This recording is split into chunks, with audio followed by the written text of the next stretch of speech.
सब इस वक्त मकबूलियत की इंतहा में है, लेकिन आपका तजिया क्या कहता है कि ये मकबूलियत काम आएगी अगर कंपनी आपके साथ नहीं खड़ी?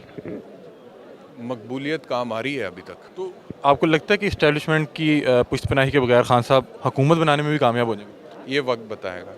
आप नाकदीन में से थे और अब आप खान साहब को बड़ा खुल के सपोर्ट करते हैं, क्या इस पे व्यूज़ ज़्यादा हैं या आप जो आइडियली इसी तरफ स्टैंड करते थे? एक खतून ने ट्वीट किया कि हम हेलीकॉप्टर कराएंगे, आपको नहीं लगता कि इन लोगों से खान साहब को ज़्यादा मसला ये खान साहब के लिए क्रिएट कर रहे हैं? खान साहब को भी इसका नोटिस लेना चाहिए और अकॉर्डिंगली इसको डील करना चाहिए। तोशा खाना में लीगली कोई पॉइंट नहीं है। घड़ी ली है खान साहब ने तो नवाज शरीफ साहब ने भी ली है, जरदारी साहब ने भी ली है। तो जो गैर कानूनी तौर पे गाड़ी ले ली है उसके ऊपर तो कोई कार्रवाई नहीं है। किसी की ईगो सेटिस्फाई करने के लिए इमरान खान को अगर जेल में डालना है तो ये तो कोई तरीकाकार नहीं है ना। इमरान खान को पकड़ना था तो फिर मिला ही कुछ नहीं तोशा खाना के अलावा। कि रियासती ताकत का अवाम पे इस्तेमाल, तो उस रोज़ भी ऐसा ही हुआ था और इस बार भी ऐसा हुआ था। तो ऐसा तो नहीं होता ना कि हर बार रियासती ताकत ही गलत होती है। अस्सलाम वालेकुम नाज़रीन, मैं हूं आपका मेज़बान अली हमज़ा और आप देख रहे हैं न्यू न्यूज़। नाज़रीन, इस वक्त लाहौर हाई कोर्ट में मौजूद हैं और मेरे साथ मौजूद हैं बैरिस्टर एहतशाम अमीरुद्दीन। आप इन्हें अपनी टीवी स्क्रीन पे भी देखते हैं। आज इस वक्त खान साहब की पेशी के मौके पे ये हमें हमारी खुशकिस्मती है कि हमें यहाँ पे मिले, इनसे बातचीत करते हैं। अस्सलाम वालेकुम। वालेकुम अस्सलाम। सर, कैसे हैं आप? अल्लाह का शुक्र, आप सुनाएं। सर, सबसे पहले मुझे ये बताएं कि पहले आप नाकदीन में से थे और फिर जब आपने अपना लास्ट टीवी शो छोड़ा तो आपने उस दिन बताया कि अब आप खान साहब को बड़ा खुल के सपोर्ट करते हैं। सर, ये सपोर्ट की क्या वजह? क्या इस पे व्यूज़ ज़्यादा हैं या आप जो आइडियली इसी तरफ स्टैंड करते थे? नहीं, ये तो मैं पहले भी क्लियर कर चुका हूँ काफ़ी दफ़ा कि मैंने जब इमरान खान के ऊपर तनकीद की थी तो वो असूली बुनियादों पे की थी, जब वो हुकूमत में थे और उनकी परफॉर्मेंस नहीं थी जो तवक्कुआत थी उस हवाले से। और फिर बैरूनी साजिश का बयानिया जो उन्होंने उठाया था उससे मैं इतफाक़ नहीं करता था। फिर वोट ऑफ नो कॉन्फिडेंस जो कि आइन का तकाजा था, वोटिंग होनी चाहिए, लेकिन वो नहीं होने दे रहे थे, तो उस पर मैंने तनकीद की थी। लेकिन जब वो हुकूमत से बाहर निकले हैं तो बाहर निकलने के बाद जो विक्टिमाइजेशन हुई है, जो कातिलाना हमला हुआ है, जो पर्चे हुए हैं, जो इंसानी हकूक़ की पामाली हुई है, जिस तरह से इलेक्शंस को डिले करने की कोशिश हुई है, इस सब के ख़िलाफ़ फिर मैंने बोलना था। देखें, हम तो इशू टू इशू चलते हैं ना, मेरिट्स को आइडेंटिफाई करके उसके मुताबिक अपना पॉइंट ऑफ व्यू लेते हैं। तो जो मेरिट्स नज़र आ रहे थे उसके मुताबिक मैंने अपना पॉइंट ऑफ व्यू लिया। बैरिस्टर साहब, आप सीनियर भी हैं, मैं ये आपसे बीइंग अ स्टूडेंट एक बात पूछ रहा हूँ। कुछ ऐसे लोग जो खान साहब को सपोर्ट करते हैं उनका मीडिया से भी ताल्लुक है। कल एक खतून ने ट्वीट किया कि हमने अफ़गानी मुजाहिदीन बुलाए हैं, हम हेलीकॉप्टर कराएंगे। आपको नहीं लगता कि इन लोगों से खान साहब को ज़्यादा मसला ये खान साहब के लिए क्रिएट कर रहे हैं? आप मेरे ख्याल में गलत है, बिल्कुल गलत है और ऐसा नहीं होना चाहिए। और इस तरह के ट्वीट्स और इस तरह की बातों की कोई गुंजाइश नहीं होनी चाहिए मेन स्ट्रीम पॉलिटिक्स में। और इमरान खान साहब को भी इसका नोटिस लेना चाहिए और अकॉर्डिंगली इसको डील करना चाहिए। अभी आज क्या लग रहा है, अभी मैं आया हूँ तो पहले पुलिस वालों के पास शेलिंग गन्स भी थी, ठीक है, अब नहीं नज़र आ रही, तो यहाँ पे भी कोई मिस एडवेंचर हो सकता है? यहाँ पे इनको करना नहीं चाहिए, बहुत ही बेवकूफ़ी होगी अगर यहाँ पे इस तरह का कोई मिस एडवेंचर करेंगे। यहाँ पे आईजी साहब भी अभी हमारे सामने से डीआईजी गुजरे हैं। ये जो मुआहदा हुआ है पीटीआई का और हुकूमत पंजाब का, उसमें वो शामिल थे, बीच में उनका नाम लिखा हुआ है। और यहाँ पे तो अब ये सालिसी की जगह है अदालत, और इस अदालत ने सालिसी कराई है और बहुत सारे मामला जिसमें इतनी एक मैदान जंग लगा हुआ था वो सेटल हो गए।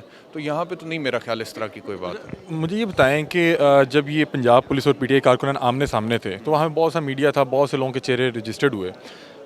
इन पे किस तरह के एफआईआर्स कटेंगे? क्योंकि बहरहाल पंजाब पुलिस वहाँ पे रियासती एक इदारा था और आप रियासती इदारे के सामने रजिस्ट कर रहे थे, तो इनको आपको लगता है कि इनके लिए मुश्किलात होने वाली हैं?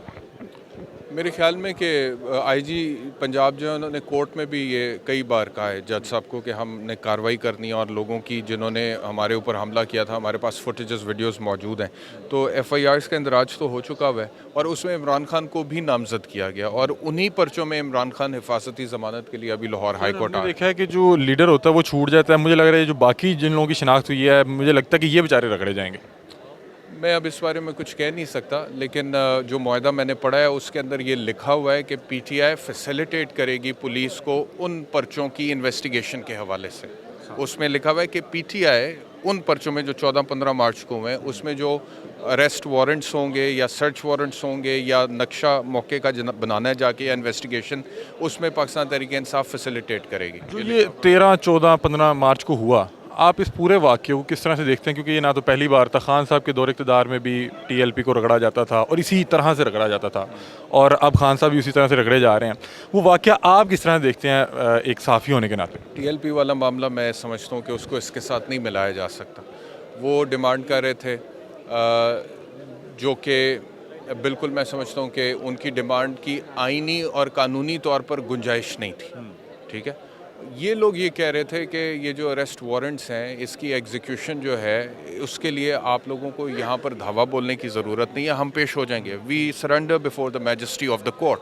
पीटीआई वाले ये कह रहे थे। भी, लेकिन टीएलपी का जो हिसाब था, ये कह रहे थे कि पीटीआई का कहना ये था कि रियासती ताकत का अवाम पे इस्तेमाल, तो उस रोज़ भी ऐसा ही हुआ था और इस बार भी ऐसा हुआ था। तो ऐसा तो नहीं होता ना कि हर बार रियासती ताकत ही गलत होती है। कभी तो ये भी हो सकता है ना कि जो लोग सामने खड़े हैं वो इंतशार पैदा करने की कोशिश कर रहे हैं, तो उस सूरत में रियासती ताकत का इस्तेमाल जायज़ है। लेकिन अगर आगे अगर ज़्यादती कर रही है तो फिर ये जाए। अगर आगे कोई बागी नहीं है, कोई गद्दार नहीं है, कोई दहशतगर्द नहीं है, कोई कानून की सरकशी करने वाला नहीं है, तो उस सूरत में फिर सारी बात है रियासत को भी। बैरिस्टर साहब, मुझे बस एक लास्ट बता दें कि तोशा खाना का क्या केस है? क्या ये मसला कि खान साहब ने घड़ी ली, या ये मसला कि खान साहब ने वो घड़ी लेके बेच दी? कोई केस नहीं है, मसला है ही कोई नहीं। तोशा खाना में लीगली कोई पॉइंट नहीं है। घड़ी ली है खान साहब ने तो नवाज शरीफ साहब ने भी ली है, जरदारी साहब ने भी ली है, अगलों ने गाड़ियाँ भी ले ली हैं, वो कानूनी तौर पे पॉसिबल ही नहीं था। तो जो गैर कानूनी तौर पे गाड़ी ले ली है उसके ऊपर तो कोई कार्रवाई नहीं है, लेकिन कानूनी तौर पे जो घड़ी ले ली है वो सिर्फ इसलिए कि जी आगे बेच दी है, जो कि कानूनी तौर पे वो कर सकते थे, उसके ऊपर इतना बड़ा केस बना है। जरदारी साहब को गोल्डन गन मिली थी और वो मैंने ये खोखर पैलेस पे देखी, ये ताजी खोखर वगैरह, मतलब कि इन लोगों ने भी अपने तोहफ़ आगे दिए हुए हैं। ये एक और बात है वो पैसों के एवज़ दिए हैं, या मुझे लग रहा है कि आज तक रिकॉर्ड ही पब्लिक नहीं हुआ था। ये तो पहली दफ़ा इमरान खान को पकड़ना था, तो फिर मिला ही कुछ नहीं तोशा खाना के अलावा। एक घड़ी मिली थी, उस घड़ी को फिर बेस बना के पूरा केस एक बनाया गया। तो इससे पहले किसकी मजाल थी कि वो पूछे जी आपको ये गिफ्ट मिला था, आपने कितने पैसों में अपने पास रखा और बेचा कि नहीं बेचा, घर में रखा या आगे किसी को तोहफा दे दिया। अगर आप पीछे रिकॉर्ड पूरा पब्लिक करेंगे, अभी भी 20 साल का रिकॉर्ड पब्लिक हुआ है ना, मेरे ख्याल में 1974 से तोशा खाना का कानून मौजूद है। तो वो तब से आप देखें तो आप देखें पता नहीं क्या क्या कुछ। खान साहब इस वक्त मकबूलियत की इंतहा में है, लेकिन आपका तजिया क्या कहता है कि ये मकबूलियत काम आएगी अगर कंपनी आपके साथ नहीं खड़ी? मकबूलियत काम आ रही है अभी तक तो मकबूलियत ही इमरान खान को आगे लेकर चल रही है, बावजूद इसके कि स्टेटस को की तमाम क़ुव्वतें इमरान खान के ख़िलाफ़।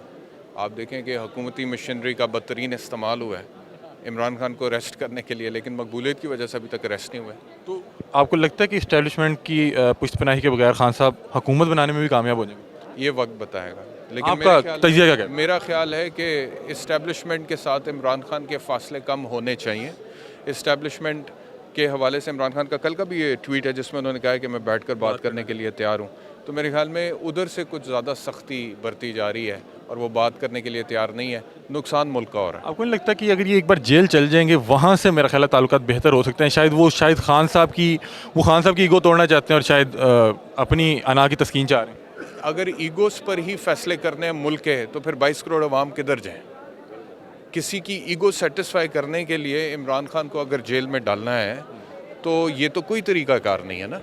और अगर इमरान खान भी ईगो की बुनियाद पे कोई फ़ैसले करेंगे तो वो भी गलत होंगे। तो ये फ़ैसले तो होने चाहिए रियासत के मफाद को सामने रखते हुए और 22 करोड़ अवाम के मामलात को सामने रखते हुए। बहुत शुक्रिया, thank you so much. Barrister Ehtesham Amiruddin हमारे साथ मौजूद थे, अपनी राय से हमें आगाह कर रहे थे। तब तक के लिए अपने मेज़बान अली हमजा को दीजिए इजाज़त। अल्लाह हाफ़िज़।